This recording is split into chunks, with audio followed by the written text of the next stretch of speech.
God locked me up in deep darkness. I'm the man who has seen trouble, trouble coming from the lash of God's anger. He took me by the hand and walked me into pitch black darkness. Yes, he's given me the back of his hand over and over and over again. He turned me into a skeleton of skin and bones, then broke the bones. He hemmed me in, ganged up on me, poured on the trouble and hard times. He locked me up in deep darkness, like a corpse nailed inside a coffin. He shuts me in so I'll never get out, handcuffs my wrists, shackles my feet. Even when I cry out and plead for help, he locks up my prayers and throws away the key. He sets up blockades with quarried limestone. He's got me cornered. He's a prowling bear tracking me down, a lion in hiding ready to pounce. He knocked me from the path and ripped me to pieces. When he finished, there was nothing left of me. He took out his bow and arrows and used me for target practice. He shot me in the stomach with arrows from his quiver. Everyone took me for a joke, made me the butt of their mocking ballads. He forced rotten, stinking food down my throat, bloated me with vile drinks.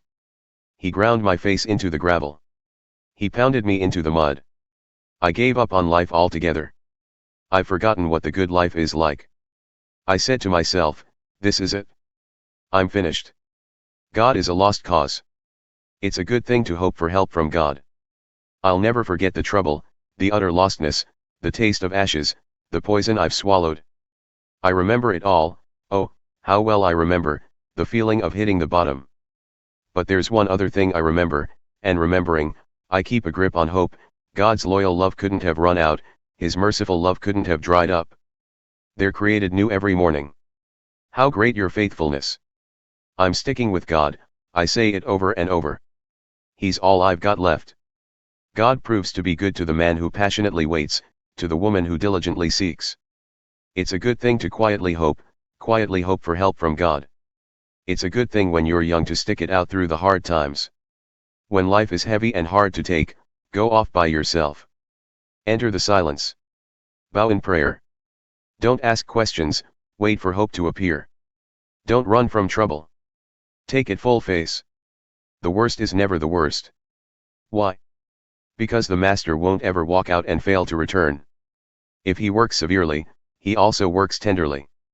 His stockpiles of loyal love are immense. He takes no pleasure in making life hard, in throwing roadblocks in the way, stomping down hard on luckless prisoners, refusing justice to victims in the court of high God, tampering with evidence. The master does not approve of such things. God speaks both good things and hard things into being. Who do you think spoke and it happened? It's the master who gives such orders. Doesn't the high God speak everything, good things and hard things alike, into being? And why would anyone gifted with life complain when punished for sin? Let's take a good look at the way we're living and reorder our lives under God. Let's lift our hearts and hands at one and the same time, praying to God in heaven. We've been contrary and willful, and you haven't forgiven. You lost your temper with us, holding nothing back. You chased us and cut us down without mercy. You wrapped yourself in thick blankets of clouds so no prayers could get through.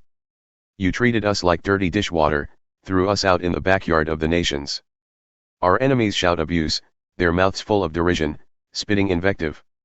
We've been to hell and back. We've nowhere to turn, nowhere to go. Rivers of tears pour from my eyes at the smash up of my dear people. The tears stream from my eyes, an artesian well of tears, until you, God, look down from on high, look and see my tears. When I see what's happened to the young women in the city, the pain breaks my heart. Enemies with no reason to be enemies hunted me down like a bird. They threw me into a pit, then pelted me with stones. Then the rains came and filled the pit. The water rose over my head. I said, it's all over. I called out your name, O God, called from the bottom of the pit. You listened when I called out, don't shut your ears. Get me out of here. Save me. You came close when I called out. You said, it's going to be all right. You took my side, Master, you brought me back alive. God, you saw the wrongs heaped on me. Give me my day in court. Yes, you saw their mean-minded schemes, their plots to destroy me. You heard, God, their vicious gossip, their behind-my-back plots to ruin me. They never quit, these enemies of mine, dreaming up mischief, hatching malice, day after day after day. Sitting down or standing up, Just look at them. They mock me with vulgar doggerel. Make them pay for what they've done, God. Give them their just deserts. Break their miserable hearts. Damn their eyes. Get good and angry. Hunt them down. Make a total demolition here under your heaven. Waking up with nothing. Oh, oh, oh. How gold is treated like dirt, the finest gold thrown out with the garbage, priceless jewels scattered all over, jewels loose in the gutters. And the people of Zion, once prized, far surpassing their weight in gold, are now treated like cheap pottery, like everyday pots and bowls mass-produced by a potter. Even wild jackals nurture their babies, give them their breasts to suckle. But my people have turned cruel to their babies, like an ostrich in the wilderness. Babies have nothing to drink. Their tongues stick to the roofs of their mouths. Little children ask for bread but no one gives them so much as a crust. People used to the finest cuisine forage for food in the streets. People used to the latest in fashions pick through the trash for something to wear. The evil guilt of my dear people was worse than the sin of Sodom, the city was destroyed in a flash, and no one around to help. The splendid and sacred nobles once glowed with health. Their bodies were robust and ruddy, their beards like carved stone. But now they are smeared with soot, unrecognizable in the street, their bones sticking out, their skin dried out like old leather. Better to have been killed in battle than killed by starvation. Better to have died of battle wounds than to slowly starve to death. Nice and kindly women boiled their own children for supper. This was the only food in town when my dear people were broken. God let all his anger loose, held nothing back. He poured out his raging wrath. He set a fire in Zion that burned it to the ground.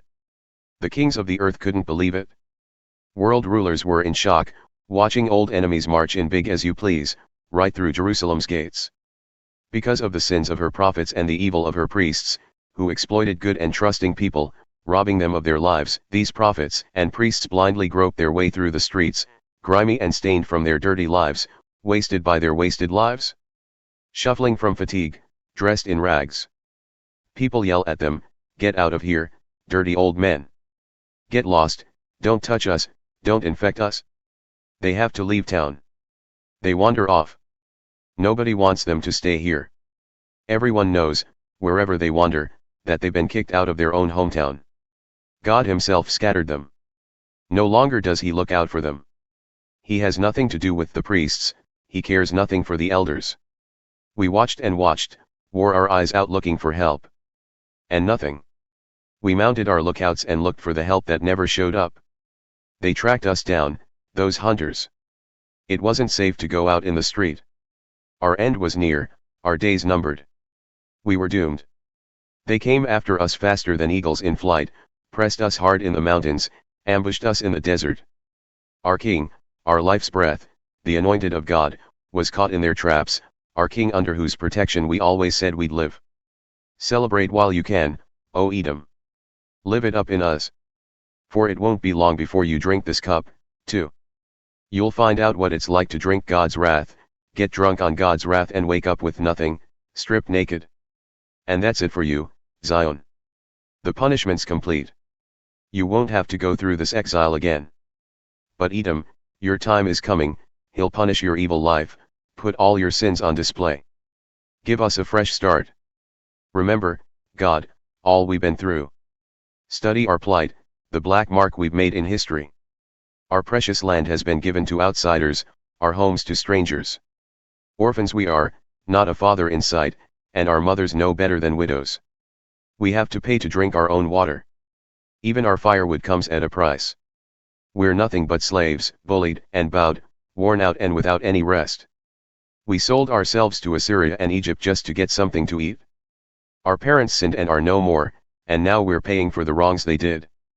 Slaves rule over us, there's no escape from their grip. We risk our lives to gather food in the bandit-infested desert. Our skin has turned black as an oven, dried out like old leather from the famine. Our wives were raped in the streets in Zion, and our virgins in the cities of Judah. They hanged our princes by their hands, dishonored our elders. Strapping young men were put to women's work, mere boys forced to do men's work. The city gate is empty of wise elders. Music from the young is heard no more. All the joy is gone from our hearts. Our dances have turned into dirges. The crown of glory has toppled from our head. Woe! Woe! Would that we'd never sinned. Because of all this we're heartsick, we can't see through the tears. On Mount Zion, wrecked and ruined, jackals pace and prowl. And yet, God, you're sovereign still, your throne intact and eternal. So why do you keep forgetting us? Why dump us and leave us like this? Bring us back to you, God, we're ready to come back.